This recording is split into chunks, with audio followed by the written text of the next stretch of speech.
दुनिया के दो देश ऐसे हैं जिन पर अक्सर बादल चोरी के इल्जाम लगते हैं, लेकिन जब ये खबर आती है तो समझ में नहीं आता कि साला ये बादल कैसे चोरी होता होगा। अब कोई ऐसी चीज तो है नहीं ऐसे रस्सी में बांधा और लेके चल दी या फिर बोरे में भर करके लेके चल दी। लेकिन सवाल तो है ना कि आखिर ये बादल चोरी होता कैसे होगा। याद कीजिए 2008 का बीजिंग ओलंपिक।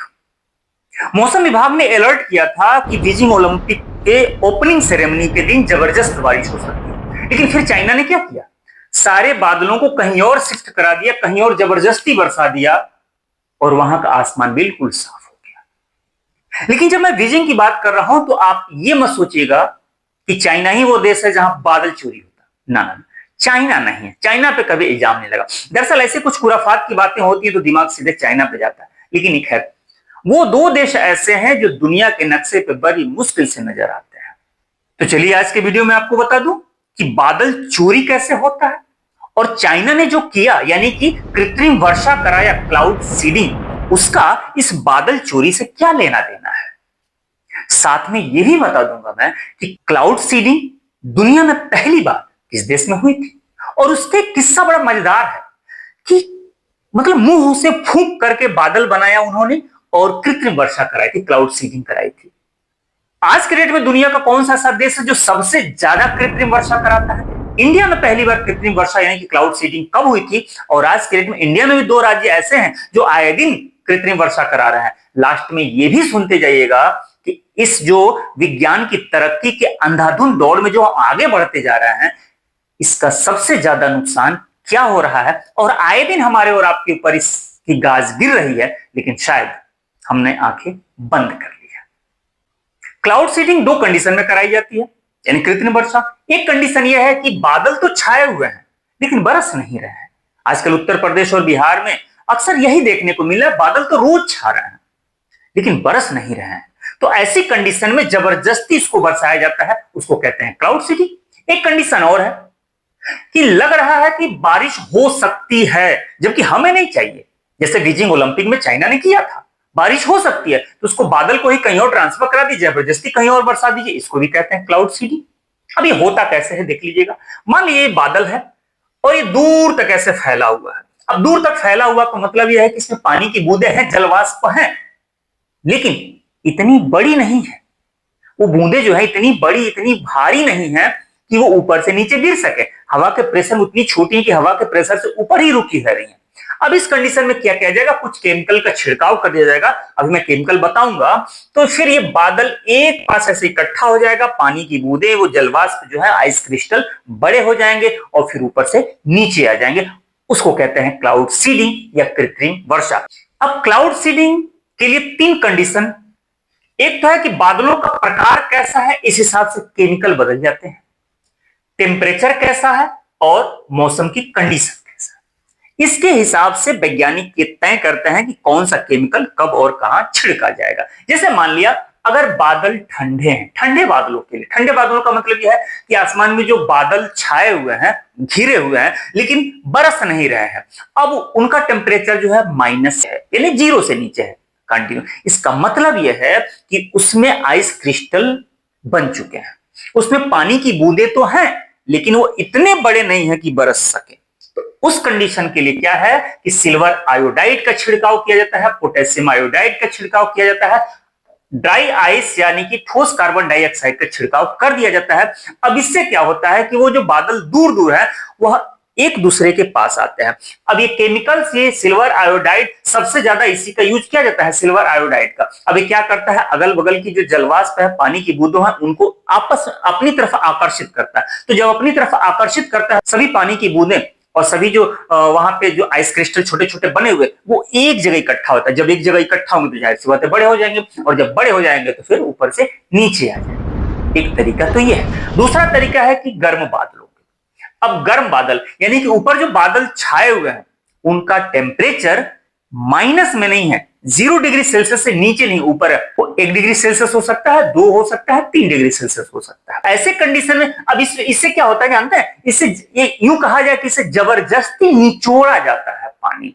अब इसमें क्या होगा, साधारण नमक का छिड़काव, जी हाँ वही नमक जो हम लोग खाते हैं, इसमें नमक का छिड़काव कर दिया जाता है। इसमें यूरिया का छिड़काव किया जाता है, कैल्शियम क्लोराइड का छिड़काव किया जाता है। अब इसे जबरदस्ती पानी निचोड़ा जाता है, तब जाके कुछ हल्की फुल्की बारिश होती है। कहीं अगल बगल आप देखिएगा नमक गिर जाता होगा, यूरिया 2-4 दाना गिर जाता होगा, तो वहां नमी हो जाती होगी, वहां पानी के 2-4 बूंदे इकट्ठे हो जाते होंगे। अब ये क्या करता है, अगल बगल से जितनी भी नमी है ना उसको निचोड़ करके अपने पास ले आ लेता है। तो ये दो ऐसे कंडीशन है जो जानबूझकर जबरदस्ती वर्षा कराई जाती है बादलों से। अभी जब आप छिड़काव कर देंगे, वही बादल जो अब तक दूर दूर थे, बिखरे हुए थे, अचानक से देखते ही देखते एकदम काली घटा घिर जाएगी और जबरदस्त झमाझम बारिश हो जाएगी। आप सोच के देखिए, ये जबरदस्ती ही हो रही है बारिश, लेकिन हमें आपको तो पता ही नहीं चलेगा कि ये बारिश जबरदस्ती हो रही कि नहीं हो रही है। अब बात कर लेते हैं बादल चोरी की। मैंने कहा था ना कि दो देश ऐसे हैं जिससे बादल चोरी का इल्जाम लगता है।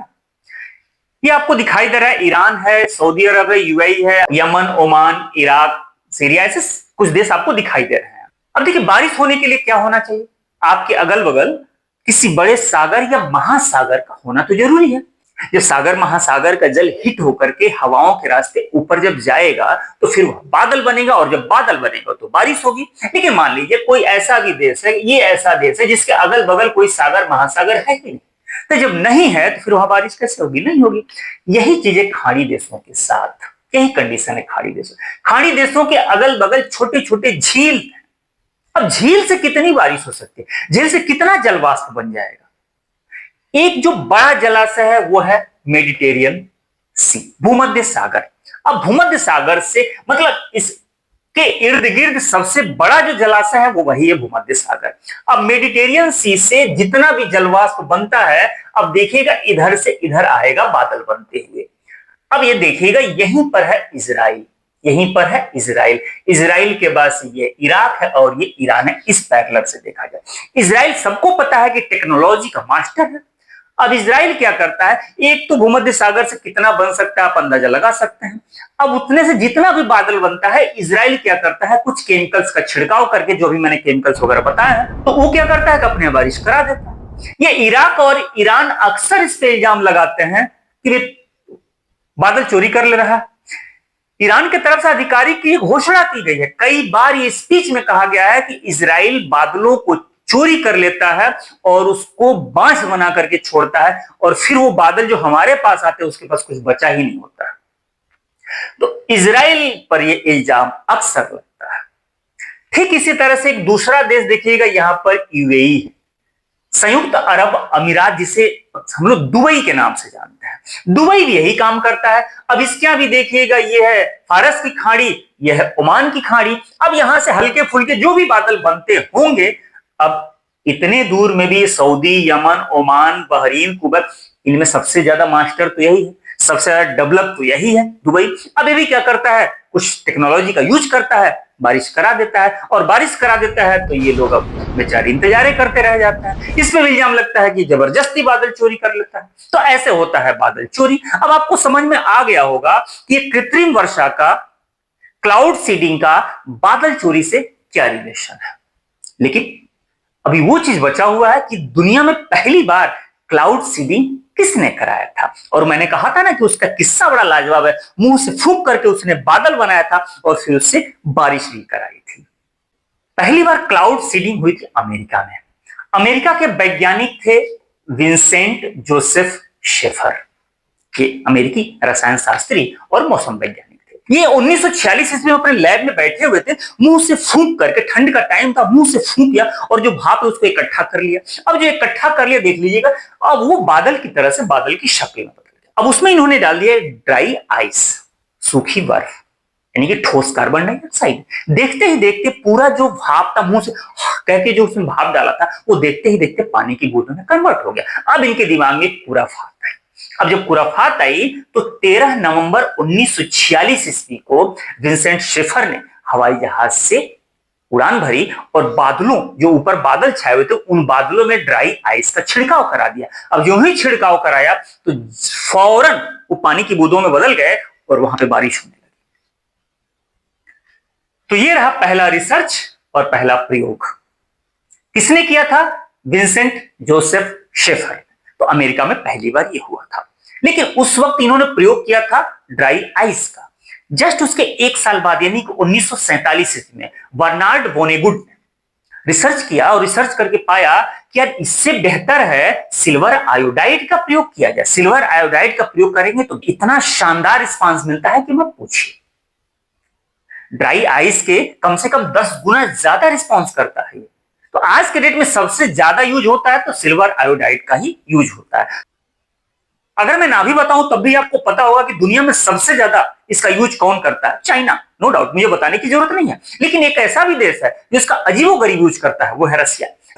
अब रसिया क्या करता है कि अपने यहां जितने भी नेशनल फेस्टिवल होते हैं उस दिन कहीं बारिश न हो जाए, इस चक्कर में इसका प्रयोग करके बादलों को कहीं दूर बरसा देता है जबरदस्ती, ताकि नेशनल फेस्टिवल के टाइम पर, इसका सबसे बड़ा नेशनल फेस्टिवल कौन है? 9 मई का विक्ट्री डे परेड। अक्सर यहाँ पे बारिश हो जाती है मॉस्को में, तो क्या करता है, जैसे मान लीजिए बादल यहां से आ रहे हैं और पता है कि जैसे मान लीजिए 9 मई को यहाँ पर बारिश हो सकती है, तो वो क्या करता है कि 1 मई को 2 मई को यहीं पर रोक करके उनको बरसा देता है जबरदस्ती, ताकि वह यहाँ आ ही नहीं पाए। अब जाहिर सी बात है कि यहाँ पर आएंगे या फिर ये इकट्ठा यहाँ होंगे तब तो बारिश होगी, इनको यहाँ पे इकट्ठा ही नहीं करने देना है, यहीं पर उसको बारिश करा दिया जाए। तो इस तरीके से यूनिक इसका प्रयोग करता है रसिया। चाइना को मैंने बताया ना कि चाइना इसका जबरदस्त यूज कर रहा है। वो खेती के लिए, भाई पानी की जरूरत है किसानों को, तो बरसा दिया। नहरों में पानी कम हो गया, बरसा दिया। पर्यावरण प्रदूषण बढ़ गया है, फॉग बढ़ गया है, स्मोक बढ़ गया है, अब बारिश करा दिया, उसको साफ करा दिया। तो चाइना इसका गजब यूज कर रहा है, लेकिन इसका अंजाम बड़ा भयावह होने वाला है। साल 2008 में बीजिंग ओलंपिक का एग्जांपल मैंने दिया ही दिया है। संयुक्त अरब अमीरात यानी कि यूएई, मैंने बताया है कि इसमें बादल चोरी के इल्जाम अक्सर लगते हैं, इजराइल पे अक्सर लग रहे हैं, ऑस्ट्रेलिया भी है और उसमें भारत भी है, कुवैत, थाईलैंड, ये कुछ ऐसे देश है जो आज के डेट में क्लाउड सीडिंग का जबरदस्त यूज कर रहे हैं। अब जान लीजिए कि इंडिया में पहली बार क्लाउड सीडिंग कब हुई थी। साल 1952 ईस्वी में सर सीवी रमन के नेतृत्व में पहली बार क्लाउड सीडिंग का सफल परीक्षण किया गया था। अब उसमें हम लोग के पास उतने हवाई जहाज तो थे नहीं, तो गुब्बारों में भर करके सिल्वर आयोडाइड और नमक का घोल ऊपर ले जाया गया जनरेटर के माध्यम से और ऊपर गुब्बारों को फोड़ दिया गया। अब जो बादल थे, बादलों में सिल्वर आयोडाइड और नमक के घोल जैसे ही पड़े, कुछ ही देर के बाद से बारिश होने लगी। परीक्षण सफल रहा। अभी शानदार परीक्षण के बाद से भारत सरकार ने rain and cloud physics research centre की स्थापना करी, ताकि इस टेक्निक पर रिसर्च किया जा सके और भारत आने वाले समय में इस पर आत्मनिर्भर बन सके। आईआईटीएम पुणे ने 1973 ईस्वी में पहली बार हेलीकॉप्टर से ये प्रयोग किया था। महाराष्ट्र में सूखा जबरदस्त हो गया था, तो ये 1973 ईस्वी में हेलीकॉप्टर में यही सिल्वर आयोडाइड और नमक का घोल भर करके ऊपर से छिड़काव किया गया था। तो हवाई जहाज से पहला प्रयोग कब किया गया था? तो 1973 ईस्वी में किया गया था महाराष्ट्र में। अब इसका 2 राज्य, मैंने बताया ना कि 2 राज्य इंडिया के भी ऐसे हैं जो इस क्लाउड सीडिंग का जबरदस्त यूज कर रहे हैं। अभी 2017 ईस्वी में कर्नाटका ने सूखे से बचने के लिए एक प्रोजेक्ट ही लॉन्च कर दिया, प्रोजेक्ट वर्षाधारी, और इसका खूब प्रयोग कराया और जबरदस्ती वर्षा कराई थी। ठीक इसी तरह से 2015 और 2019 में महाराष्ट्र ने भी सूखा से बचने के लिए सूखा राहत अभियान चलाया था और क्लाउड सीडिंग कराई थी। लेकिन ये जितना भी इंडिया में अब तक हुआ है, ये बिना विदेशी सहायता के नहीं हो सकता। किसी न किसी फॉरेन कंट्री का हेल्प हमने लिया ही लिया है। हम अपने लेवल पे इसको अभी तक नहीं कर पाए थे। आईआईटी कानपुर में जून 2023 में सफल परीक्षण किया गया, जिसमें हम अपने दम पर क्लाउड सीडिंग करा सकते हैं। ये सिर्फ परीक्षण है, अभी तक इसका प्रयोग किया नहीं गया है। हो सकता है इसके बाद किसी भी राज्य में या सेंट्रल गवर्नमेंट के द्वारा अक्सर ये चर्चाएं होती हैं कि दिल्ली में इसका यूज किया जा सकता है या दिल्ली में यूज करना पड़ेगा। आप अक्सर देखते होंगे ठंड जब बढ़ती है तो वहां पर इतना स्मोग, इतना फॉग हो जाता है कि सांस लेना मुश्किल हो जाता है। लेकिन सब कुछ होने के बाद भी इसका नुकसान क्या है? और नो डाउट मैं बताऊं या ना बताऊं, आप सबको पता होगा कि इसका नुकसान क्या है। सबसे बड़ा नुकसान पर्यावरण और स्वास्थ्य पर। अब एक बात बताइए, ऊपर से केमिकल छिड़क करके जब हम वर्षा करा रहे हैं तो वो केमिकल कहां आ रहा है? नीचे ही तो आ रहा है। अब उसे स्किन कैंसर जो लगातार बढ़ रहा है, स्किन कैंसर, अब कैंसर की जो शिकायतें बढ़े ना, इसी से बढ़ा है। जब ये पानी ऊपर से नीचे आएगा तो जाहिर सी बात है नदी और नदी के रास्ते सागर, महासागर, तालाब में जाएगा। तो फिर जितने भी समुद्री जीव जंतु हैं, सबसे ज्यादा मछलियां अगर मर रही हैं तो इसी से मर रही हैं। अब हमें लगता है कि अपने यूपी में नहीं हो रहा है, लेकिन भैया कहीं तो हो रहा है। अब जब कहीं हो रहा है तो उसका असर केमिकल के थ्रू पानी में तो है ना। अब उसका असर पड़ रहा है, कर रहा है कोई और भर रहा है कोई। अक्सर ये बातें छिड़ती है कि अगला वर्ल्ड वार हो सकता है पानी के लिए हो, पीने वाले पानी के लिए हो, तो बात समझ में आ रही है। लेकिन नो डाउट अगला वर्ल्ड वार जो पानी वाला होगा वह बादल चोरी के नाम पर भी होगा। अभी मैंने बताया इजराइल शुरू में ही रोक करके बारिश करा दे रहा है, यूएई शुरू में ही बारिश करा दे रहा है, तो बाकी वो बादल कहीं और जा ही नहीं पा रहा। जैसे मान लिया अपने उत्तर प्रदेश में जब मानसून आता है, जब आज की कंडीशन में, तो ये आता कहां से, ये पूरब से आता है। ये बंगाल होते, पश्चिम बंगाल, फिर बिहार, फिर जाके मान लिया अगर पश्चिम बंगाल अपने यहां इसी तरीके से कृत्रिम बारिश करा दे, अगर मान लिया बिहार ऐसे बारिश करा दे, तो उत्तर प्रदेश के लोग क्या कर लेंगे। बस यही कंडीशन है। तो फिर आने वाला वर्ल्ड वार जो होगा ना, वो भी बादल चोरी के नाम पर होगा। अब भयंकर बाढ़ का खतरा भी हो रहा है। कई ऐसे देश हैं, जैसे एक बार इजराइल के ही साथ हो गया था, या अनुमान लगाने में चूक हो गए थे कि वो जो बादल ऊपर है उसमें कितना पानी है। ये अंदाजा लगाना थोड़ा सा मुश्किल काम है, और इजराइल के साथ भी ऐसा हो गया था। उसने क्या कर दिया, केमिकल का छिड़काव करा दिया और इतनी बारिश हो गई कि वहां पर बाढ़ आ गया।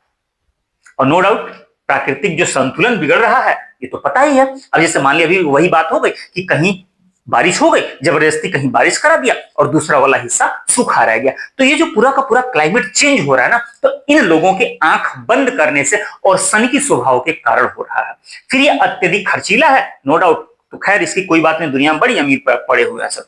अब सफलता की कोई गारंटी नहीं। मतलब क्या है कि कई बार अनुमान लगाना फेल हो जाता है, हम सटीक अनुमान लगा नहीं पाते हैं। अभी मैंने बताया कि इजराइल एक बार अनुमान लगा लिया, गलत अनुमान लगा लिया था, तो वहां पे तो ये हुआ था कि ज्यादा बारिश हो गई थी, बाढ़ आ गया था। कई बार ऐसा होता है कि कई लाख रुपया, करोड़ रुपया खर्च करके छिड़काव करा दिया, अब छिड़काव पे पता चला कि 1 लोटा पानी निकला और उसमें पानी ही नहीं था। कितना सोख करके पानी निकालोगे भाई। तो सफलता की कोई गारंटी है ये नहीं कहा जा सकता। अब आप पूरा वीडियो देख चुके हैं, अब आप कमेंट करके बताइए कि ये जो आंख बंद करके विज्ञान की तरक्की, साइंस की तरक्की के पीछे जो हम दौड़ रहे हैं, क्या ये सही है।